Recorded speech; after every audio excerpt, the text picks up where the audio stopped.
மகாராஜாதிராஜ சோழ நாட்டின் தலைநகரான தஞ்சையில் தாண்டகவேந்தர் அப்பர் பெருமான் தனது பொது தாண்டகத்திலே கருந்தின்மை குடி என்று பாடி அருளிய திருநாவுக்கரச பெருமான் பாடல் பெற்ற வைப்புத்தலமாக விளங்கக்கூடிய 2000 ஆண்டுகள் பழமையான தஞ்சை பெரிய கோயிலுக்கு முன்னதாக சுந்தர சோழன் கரிகால சோழனால் திருப்பணி செய்யப்பட்ட தஞ்சாவூர் கரந்தை பகுதியில் அமைந்துள்ள திருக்கோயில் வேறு எந்த சிவாலயங்களிலும் காண இயலாத காண்பதற்கரிய திருமேனியாக வானில் நட்சத்திரமாகவே காட்சியளிக்கும் அருந்ததி தேவி இந்த ஆலயத்தில் வசிஷ்டேஸ்வரர் அருந்ததியாக மணக்கோலத்தில் காட்சியளிக்கிறார்கள். வசிஷ்ட முனிவர் கோமரம் அமைத்து சிவபூஜை செய்ததால் சுவாமிக்கு வசிஷ்டேஸ்வரர் என்ற பெயரும் உள்ளது.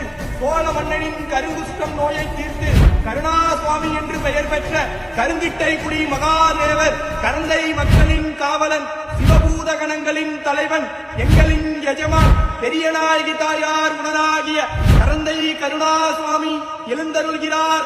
வருகிறார் வருகிறார் வருகிறார்.